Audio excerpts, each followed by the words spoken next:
Welcome to the Burn Bag Podcast. My name is Andrew Gonoella. This is another episode of our mini-series on Sri Lanka and its place in the geopolitical world.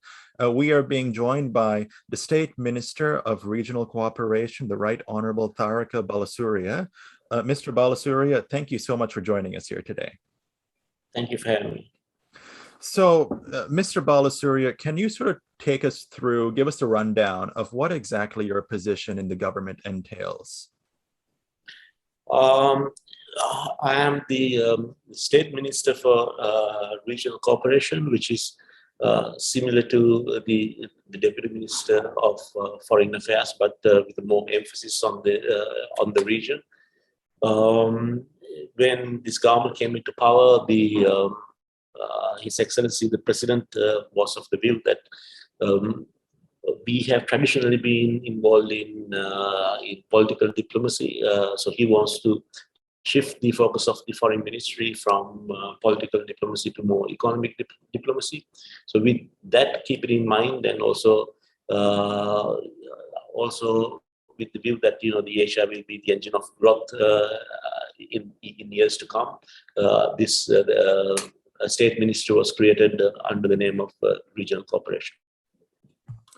Certainly. So to start this conversation off, in your view, what is the state of Sri Lanka's foreign policy today? Its foreign policy agenda and its relations within the region and probably more so throughout the world as well?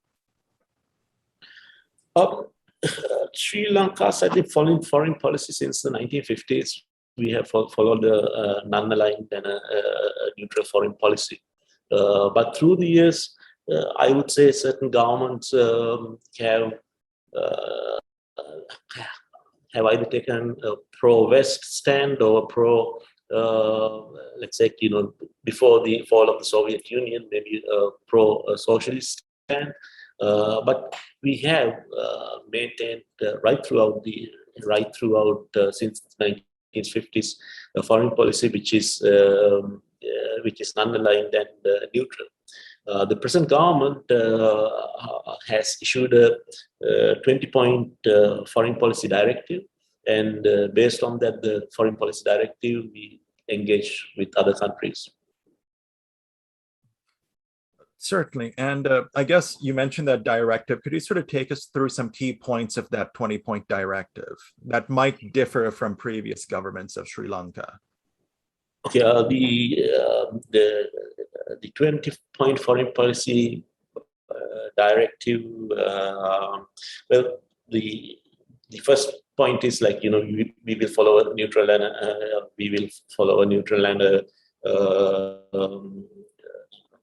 non-aligned policy.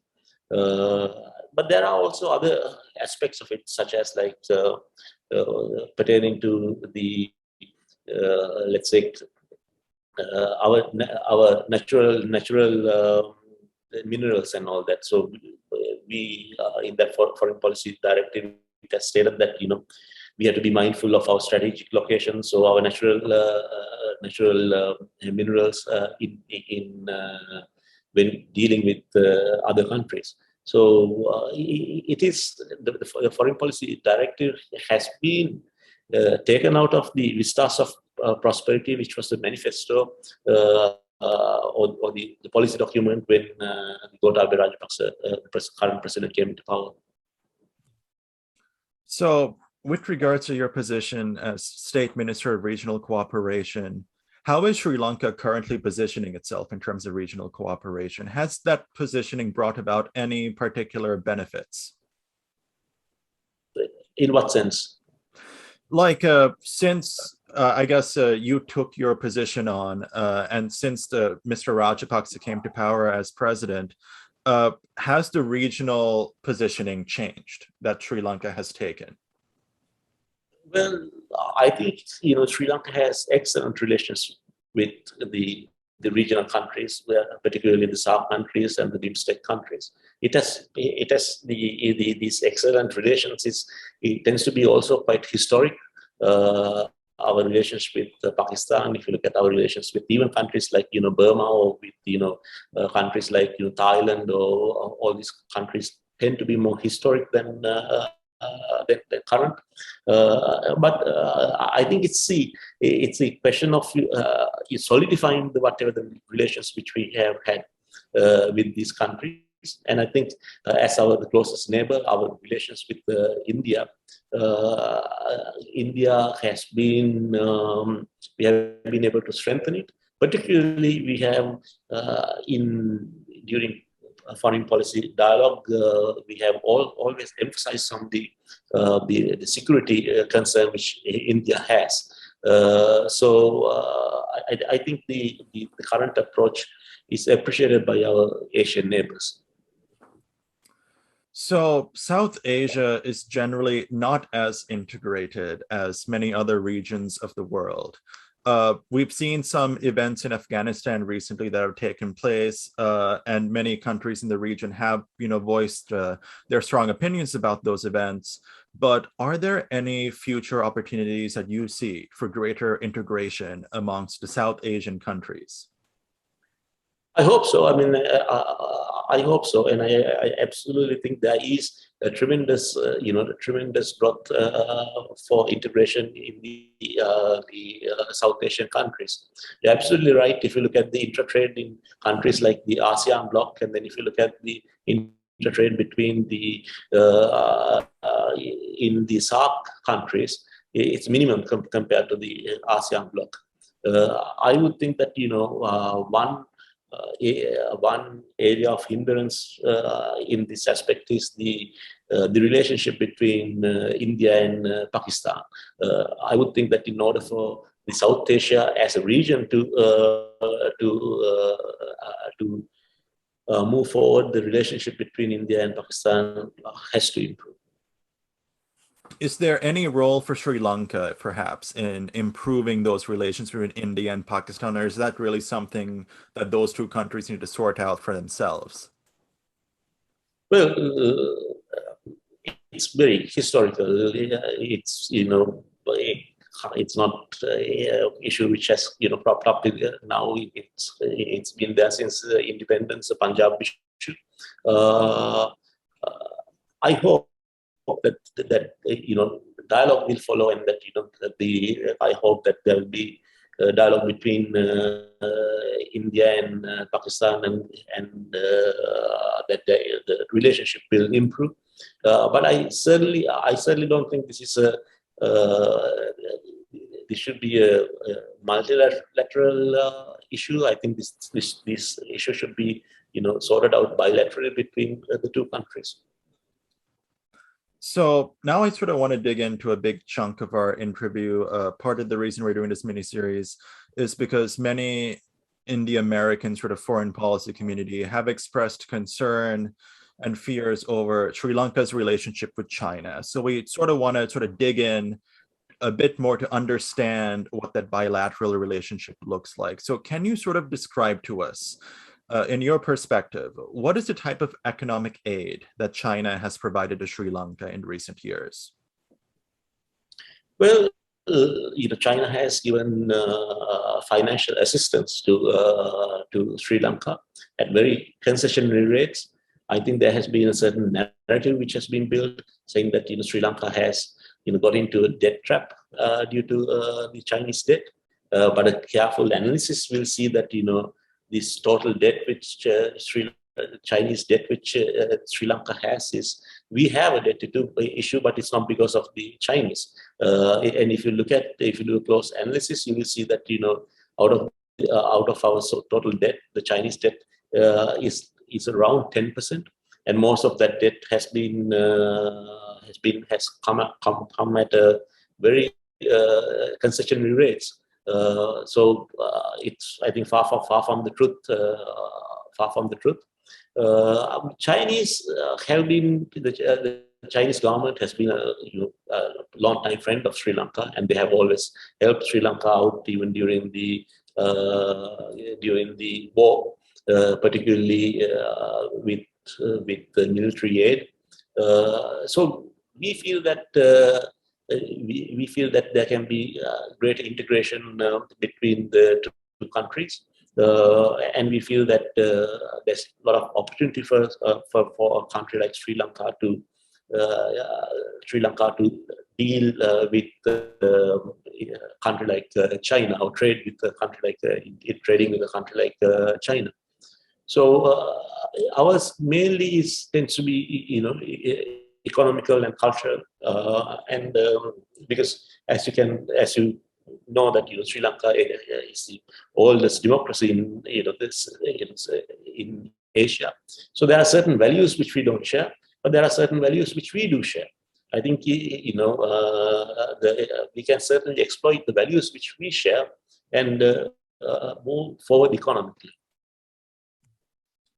So you mentioned, Sri Lanka and China have had a very friendly sort of historical relationship, as you said, economically, culturally, and so on. But there have been many criticisms in U.S. circles and Western circles that that the current Rajapaksa government under President Gotabaya Rajapaksa is quote unquote pro-China. Is the current government of Sri Lanka pro-China, or are they in China's sphere of influence? Well, I think it's a very, very unfair accusation. If you look at the United States trade, who do they trade with?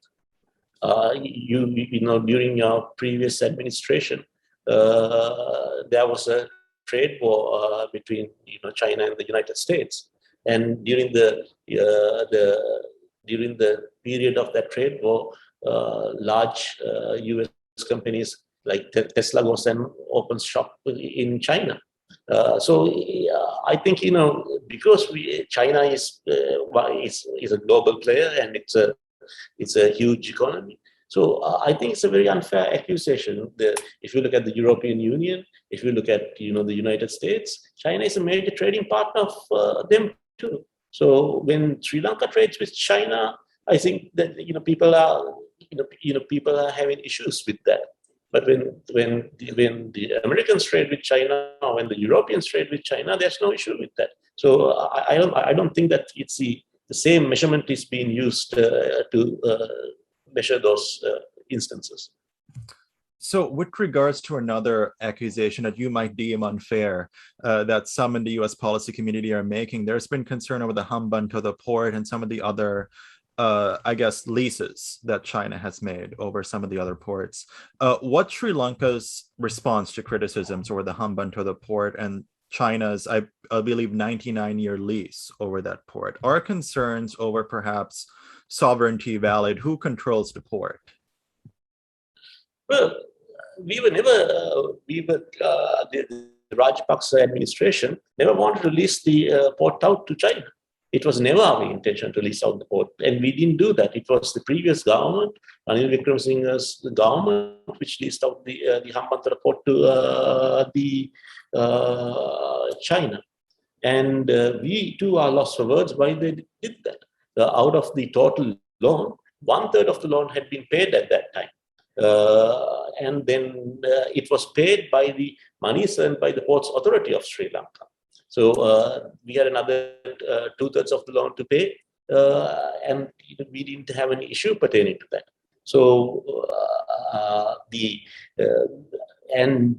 please note that it was not the Rajapaksa administration which leased the loan out. It was the UNP, Ranil Wickremesinghe-led administration, which leased the loan out. And we feel that it was a grave mistake to lease the port to China, because we feel that off the coast of Hambantota, you have the biggest shipping lane in the world. 80,000 ships cross that lane, and then Sri Lanka should have leveraged it better in order for the Sri Lanka's growth. But I think once these things are done, once international agreements are reached, the successive governments also has to honor and respect those agreements. Although we are not in agreement, which was carried out by the previous government. So, with regards to those agreements that you had to honor and abide by, are there any opportunities perhaps to renegotiate that agreement, have a new agreement perhaps with the Chinese authorities? What is there any possibility of that? Now, if we did the same thing to a U.S. company, okay, and or if we did the same thing to the let's say a European company, what would the accusation be? Then Sri Lanka is not a place for good for business. Successive government come and they change the playing level playing field. So I think there's two sides for it. Is if we maybe if there's room for negotiations, we should look at negotiations. But we also need to give a clear message to global investors that we are about investments, and we should not deter investors due to changing government policies. Mm-hmm. So, one last question with regards to Sri Lanka and China. Are there opportunities for security cooperation between Sri Lanka and China? What type of security cooperation is already going on in terms of militaries and defense and so on? There's room for military cooperation with all countries. Now, for example, we have been engaged with the EU and we are engaged with the United States, particularly with issues such as the Somalian pirates issue. We work with the United Nations pertaining to drug trafficking coming from Burma in that area. So we deal very closely with on military corporations at a bilateral and at a multilateral level, with different countries. Now, if your question meant that are we going to allow one day for, like, let's say the Chinese forces to come and land in Sri Lanka? No, that's not going to happen. We don't want that sort of cooperation. That's why we are following a neutral policy. And one of the policies is that the foreign forces cannot use Sri Lanka as a base for their military purposes. So we feel that yes, we need to collaborate with all countries where there are common interests. But we also have to be we are mindful of being a neutral country. We have to be mindful of India's interest. One former defense secretary of India described Sri Lanka as a aircraft carrier of the base of the coast of India. So let's say a fighter plane leaving Sri Lanka within 2 or 3 minutes will be within the Indian airspace. So we need to be mindful that that India is comfortable with our approach. We certainly want to trade with all countries, and we certainly want to engage economically with all countries. But and we need to have security cooperation with all countries. But I think we also need to have a very distinct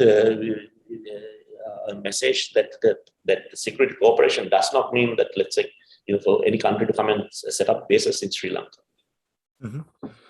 So you mentioned India. What is the state of Sri Lanka's relationship with India right now? I know the relationship's had its ups and downs over the past few decades, but how would you term the relationship right now between India and Sri Lanka? I think the Sri Lanka's and India's relationship is very good. But we must.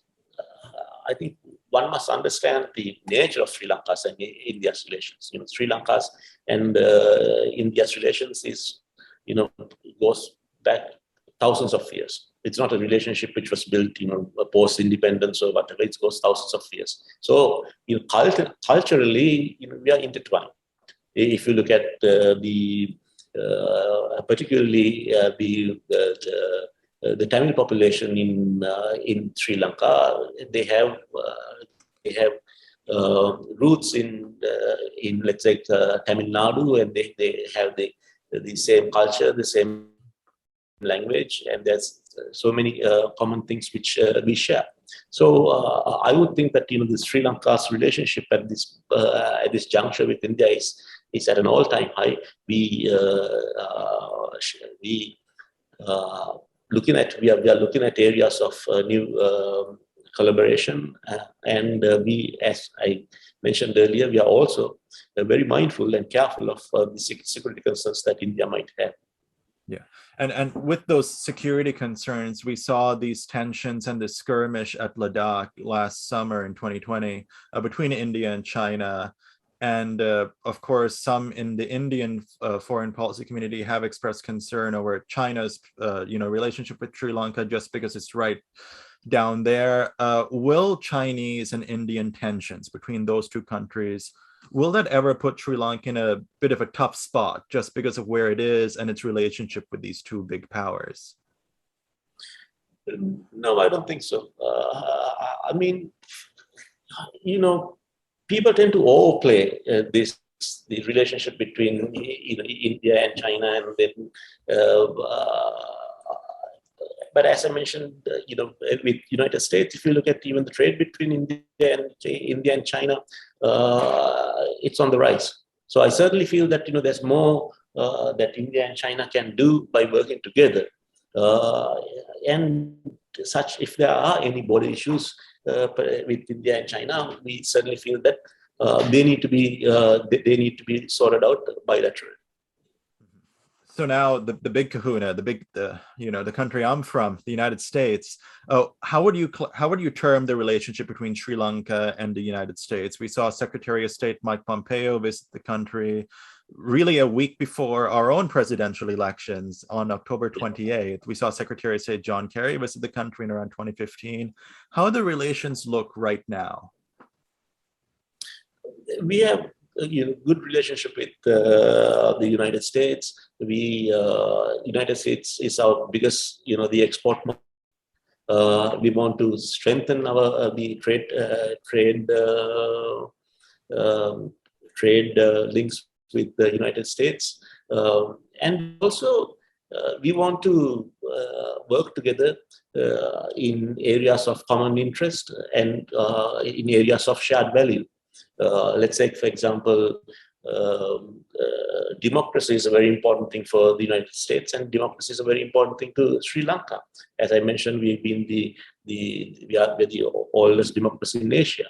So let's say things such as strengthening the independent institutions. Things such as that we can always look for, solicit advice from the United States and the Western world. So with regards to the United States, I know Secretary Pompeo visited because one of the things we were pushing for was the U.S. Millennium Challenge Cooperation Compact. Why did Sri Lanka decline that? Why did Sri Lanka reject that? What was the government's reasoning? There were several. There were several reasons for the rejection of that. I think the first and the most important thing was the transparency of the MCC. I was a member of the opposition at that time. How the previous government wanted to carry forward the MCC was not in the most the transparent manner.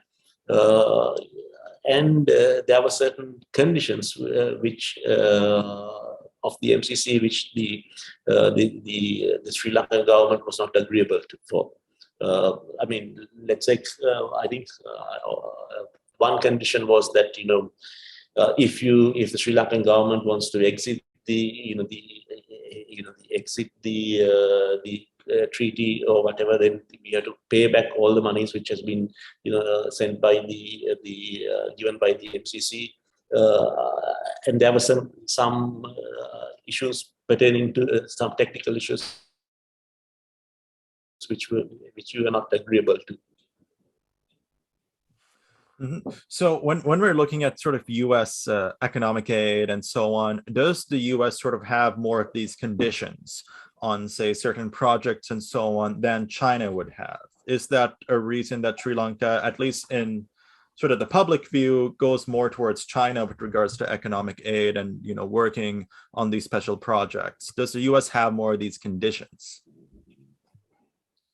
Uh, uh, it's a difficult question to answer. I think if you are referring to the U.S. government and yes, Government, yes. I would think so.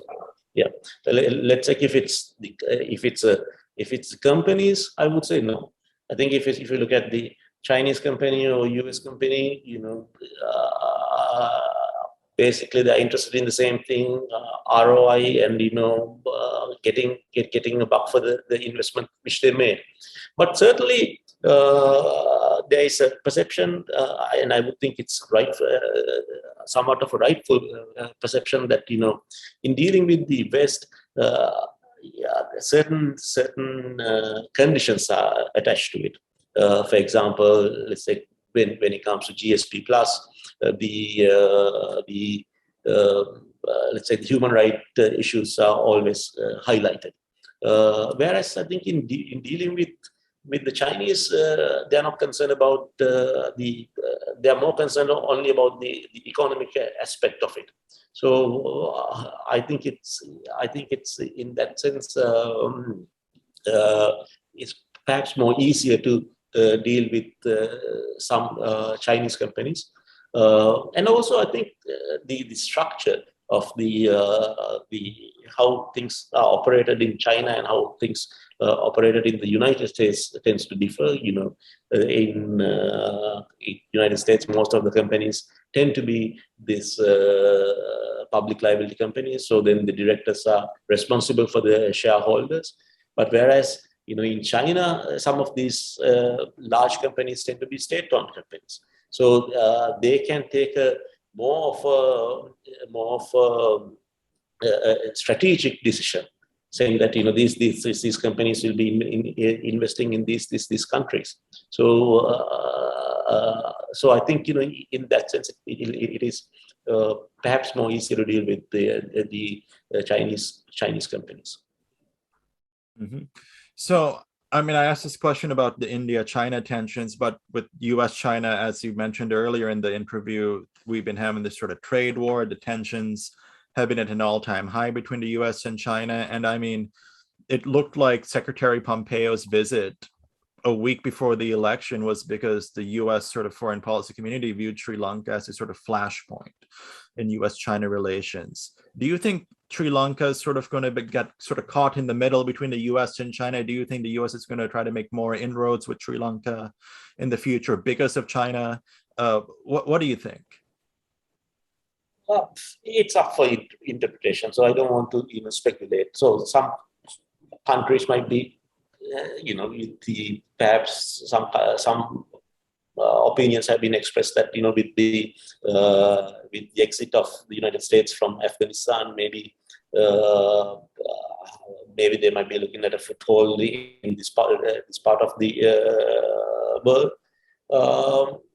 But I think, we don't want to be caught in between we are a small country. We have a population of 22 million, and we just want to be like the Switzerland of Asia. We don't want to get involved in the issues pertaining to geopolitics. We had a war which was 30 years and which was very nasty. And we are still trying to get over the hiccups of that war. So we don't want to be caught in between the geopolitics of the superpowers. We want to trade with all countries on equal footing, and then we want to make sure that our country and our people prosper. We have no how would I say it? We have no great ambitions to be a superpower or to be, go and conquer another country or to manifest our thinking in another country. So, we just want to. We are all civilization. So I would think that we want what is best for our people, which is economic progress. So with regards to economic progress, what are your views on the success of Sri Lanka's economic diplomacy? Has it been successful? Has Sri Lanka been able to garner more aid for perhaps development from other countries aside from the U.S. and China? Well, as I mentioned, this particular ministry was formulated recently. So one of the reasons was that for the last, since 1948, our foreign ministry has mainly been concentrating on political diplomacy. So we feel that with the establishment of this ministry, now there's more coordination between ministries such as the Department of Commerce and then the Board of Investments in Sri Lanka and the Export Development Board, and also the Ministry of Tourism. We feel that we are moving in the right direction, and the fruits of our labor can be experienced in time to come. Mm-hmm. So now, with regards to Sri Lanka's economy, Sri Lanka's been having this economic crisis as of late, perhaps intensified by the COVID pandemic. Sri Lanka also has its debt crisis. And there has been calls by some in the opposition that Sri Lanka should perhaps go for structured relief from the International Monetary Fund, the IMF. Why has Sri Lanka sort of hesitated to go to the IMF for this type of structured relief so far? It's a good question. We feel, given the current economic condition, this might not be the best time to go for structured relief. Particularly, what is needed is to stimulate the economy. And if you go for an IMF package where if the taxes are raised and if stringent measures has to be followed, it might further depress the economy. One must also keep in mind that during the previous government, when UNP was in power, the year before, in 2014, Sri Lanka, I think in 2010 to 2014 period, the economy growth of Sri Lanka was over 7%. And when the United National Party came into power, every year the economic growth of Sri Lanka deteriorated. And in the last quarter of 2019, we had a 2.3% growth, which was lower than that of Afghanistan. Without a war, without a COVID, nothing. So we feel that so maybe getting advice from those who rule the country for the last 5 years and who have not performed any economic miracles might not be the best advice. It might not be the best advice to get. But at this juncture, we are of the opinion that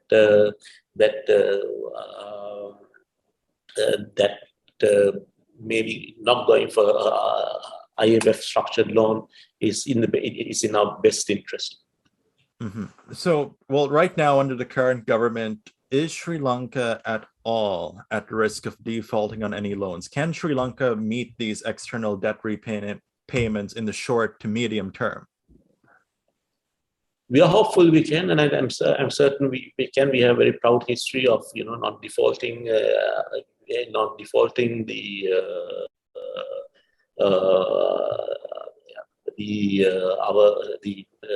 our sovereign our loans, and also I think during the next maybe 4 to 5 years, although our annual loan payments tend to be around 4 billion to 5 billion. If you look at the international sovereign bonds, the ratio, they tend to be only about 1.5 to 1 billion. So I'm quite positive that there will be no default. The other loans can be structured, and let's say if there are loans from other countries or something, they can be restructured and a fresh loan can be taken. So the key is the international sovereign bonds, and I don't see that we will be there will be a default from our side. So for our American audiences, can you sort of describe how the COVID pandemic has intensified Sri Lanka's economic crises and its economic difficulties? Just because in America, I mean, we had the pandemic, and of course we had our own economic crises, but it's a different world in terms of the magnitude. So how is Sri Lanka's economy doing amidst the COVID pandemic? Well, I think the pandemic is still there in the United States, and it's still there with us too. So I don't think it's over. I think it might be we have to live with the pandemic. But if you look at the two countries, the social structure of the United States is vastly different from that of the Sri Lanka. If you look at the United States, the people are very individualistic, and they are not so. They are looking at the individual rights, and whereas I think in Sri Lanka some more community based, and they look at the community's rights. So in the United States, and I think in some Western countries now, people don't wear the mask, and they go about their daily activities without fear. In Sri Lanka, we have been very successful with the vaccination program. I think we have vaccinated a large percentage, up to I think close to 90% of people above the age of 30. Now we are starting the vaccination program for people above the age of the 18 to 30 category. We had a death rate of around more than 200. Now for the last 3 days, the death rate has come down. We feel once the second vaccination is also done, and after a period of maybe after the 14-day period, the death rate should come down. But now, I mean, I think in United States, I understand the death rate is somewhere between about 500 to 1,000 or 750 to 1,000 a day. Am I correct? Perhaps, yeah. I don't have the specific numbers on me, but perhaps. I mean, if the last time I checked, it was about, I think 750 to 1,000. So at the peak, the United States had a death rate of about 4,400. So even if after the vaccination process, that but we won't be able to make it zero deaths. It will have there will be some deaths, maybe 50 deaths or 50 to 100 deaths, or some certain amount of deaths. So I think the government also has to very clearly say that okay, this is the goal we have achieved. We have achieved 100% vaccination, and we will still take these steps to ensure the safety of the people, such as maybe restricted movements. But after that, we have to open up the country and go about our normal activities. Mm-hmm. So I guess part of the question was just because we've been hearing in the news a bit about Sri Lanka's food shortage. Has Sri Lanka been able to get economic aid to address this food shortage that I've been seeing in some of the Western media outlets? Yeah, I think actually to experience Sri Lanka, the best way to experience Sri Lanka is to come to Sri Lanka and see what it is. The food shortage, which I know some of the medias have been talking about, this is highly exaggerated. If you look at it, when a country closes down, there will always be supply side issues. And if you now in Sri Lanka, there's this the place called Dambulla, which has the huge vegetable market. Now, at the same time, in Dambulla, you have the farmers complaining that they can't sell their produce because the lorries or whatever has been coming. Then you have a situation in Colombo where the vegetable prices are extremely high. So now I live in 3 or 4 days I live in Kegol, and 3 or 4 days I live in Colombo. So I think like the last before week, a kilo of tomatoes in Colombo went for something like 230, 250 kilo, whereas a kilo of tomatoes in kilo of tomatoes in Sri Lanka in Kegol went for about 80 to 90 rupees. So I think large part of it is with the lockdown, the supply side issues which the customers are facing. But then there has been import restrictions, and due to the import restrictions, I think there has been in some instances some food shortages. But I think if you go to Sri Lanka, we are a very blessed country. We have sunshine 365 days, and then we have vegetables and fruits growing all over the country right throughout the year. So we don't have the food shortages. And also I would say that certain scrupulous vendors, and they try to take advantage of such situation.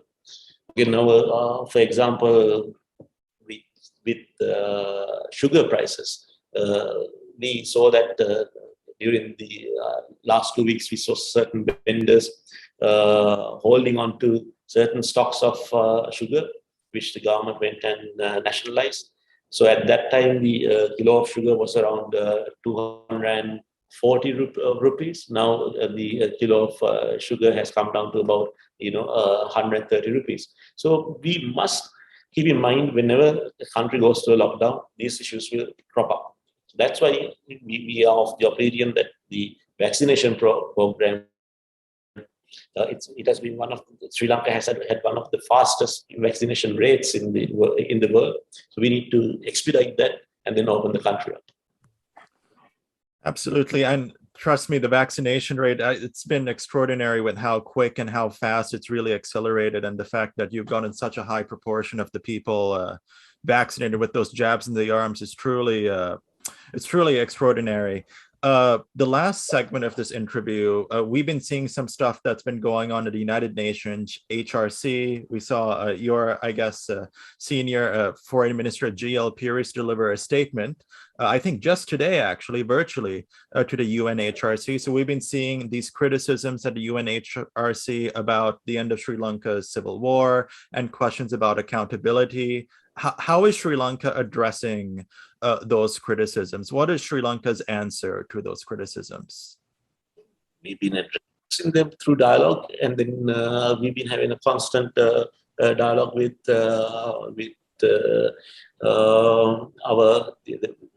our partners and also the core group.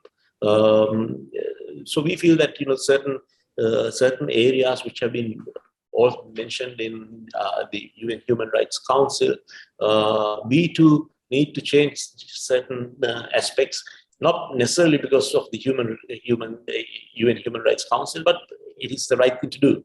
For example, if you look at the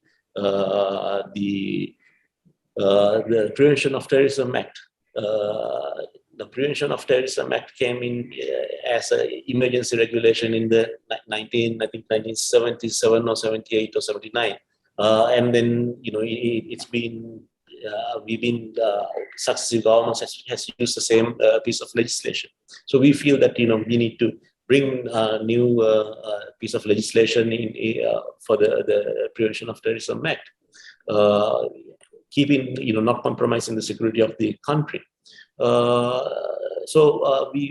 also in certain aspects, so we have had a constant dialogue, and then the president has also appointed a commission of inquiry to look into the previous reports of certain commissions and to see if there are any gaps which needs to be addressed.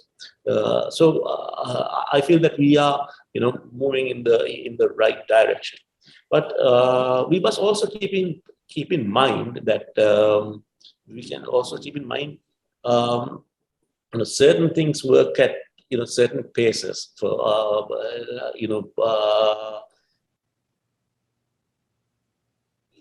certain things cannot be rushed, or I don't believe that certain things can be rushed. For example, and also there are certain things which are, for example, the reconciliation and the process of the accountability.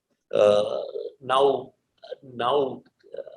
like previous government thought these two are mutually exclusive, and then thought that certain measures which they had drastically affected the other side. For example, the previous government was hell-bent on sending certain personnel from military to military on issues pertaining to accountability. But what happened as a result of that was that the reconciliation between the Sinhalese and the Tamils suffered. As a result of that, the country became more polarized. So what we need to ensure is that the war which we experienced for 30 years, such a war will not take place in future. So we need to be careful in addressing both the issues of reconciliation and accountability. So how would you term the progress of post-war reconciliation in Sri Lanka over the past decade? Has it generally been successful? And especially under this government, is this government going to do anything different with regards to reconciliation that the previous government had not done? Well, the big question, I think, is that was whatever the steps taken by the previous government successful? And then if you look at whatever the steps which were taken by the previous government, due to that, is there a better understanding between the Sinhalese and the Tamils currently? Or if or due to whatever the measures they have taken during the last 5 years, is there a better reconciliation or better understanding between communities, between the let's say the Muslims and the Sinhalese? I don't think so. So I think whatever the measures that the previous government has taken has not been successful. If you look at particularly the issues pertaining to reconciliation, I would think that we have the short-term solutions and short-term objectives, which tends to be sometimes quite administrative in nature. Now, for example, let's say a Tamil person living in a predominantly Sinhala area, if he goes to a police office or AGA, the Assistant Government Agent's office, in order to get a copy of the birth certificate or something, there could be a language barrier. Now, such measures could be easily addressed through, let's say, for example, technological solutions.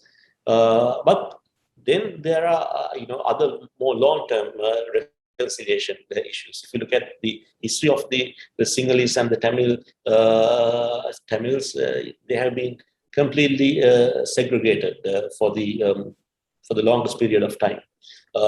Now, language issue is also one issue. I feel that both the governments, in fact, all governments after the war has been addressing, and I feel that it's a more of a long-term strategy. I think if communities can talk in a different language, then they tend to be much closer together. But I also think that the segregations of the two communities, has not necessarily has come together. There are certain cosmetic measures which have been taken, but let's say I don't know how in the long term how useful they are. And also, I think like if you look at places like Colombo, and if you look at the Colombo schools or whatever, they're all Sinhalese, Tamils, and the Muslims. Everybody gets along and everybody lives together quite closely. Then, if you go more towards the rural areas, then they have this, the ethnicity. They take the ethnicity line, but also other things. If you look at, let's say in the United States in 1950s or 60s, it was a very segregated society. The blacks were not able to, go and eat maybe in the same restaurant in certain areas of the country. But in less than 60 years, the United States had moved forward to elect a black president. Now along the way, I think there were certain things which took place, which got the two societies together. For example, let's say in 1970s, the comedies, the Jeffersons, or more so, I think in the 80s with things like in the Cosby Show and all that. It became a show where even the white people were watching that show. And then if you look at in the 70s and the 80s, the black athletes, Michael Jordan and all that, they spoke to across the race barriers. Then now things such as like in cinema and entertainment, these. The artists and the sports personnel were able to cross certain barriers. But do I see the same thing in Sri Lanka? I see a lot of Sinhalese going and watching the Tamil films. But do the Sinhalese enjoy Tamil music on a daily basis or something? I would probably say no. And do the Tamils enjoy the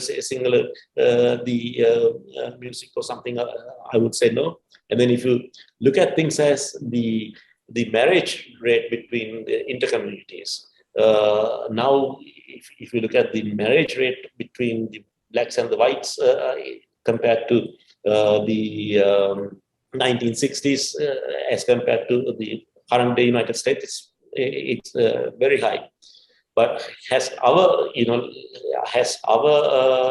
rates of marriage between the Sinhalese and the Tamils, has that improved? I would think it would have improved marginally, but I don't think it has improved remarkably. So in order for proper integration, that these things need to happen. You can't think of somebody from the other community as a Tamil. You can't think of another person as a Sinhalese. You just need to think of the other person as a human being. So I think we certainly have a long way to go. Absolutely. And with regards to, intercommunity marriage, right? Like love is love. So my last question, my very last question, what are we in the United States getting wrong about Sri Lanka? I think the perception, first of all, it's a perception, that we are, China friendly. We do, or we are anti West. I think that the perception has to be somewhat changed. We also, as I mentioned, that with China we have some common values such as reduction of poverty and all that. So we need to work with China in realizing those goals. We have common values with the United States, such as democracy and the independence of our institutions. So I think we need to work with the Western countries in those issues. We are a small country of 22 million people. We don't want to get involved in, let's say, if the rather global issues of superpower nature between China and India, China and in United States. We don't want to even necessarily get involved in a regional matter because we need to know our place. We can't punch above our weight, and so what the most important thing for us is economic progress, and we are willing to work with any country which will in order for us to realize that. So I think the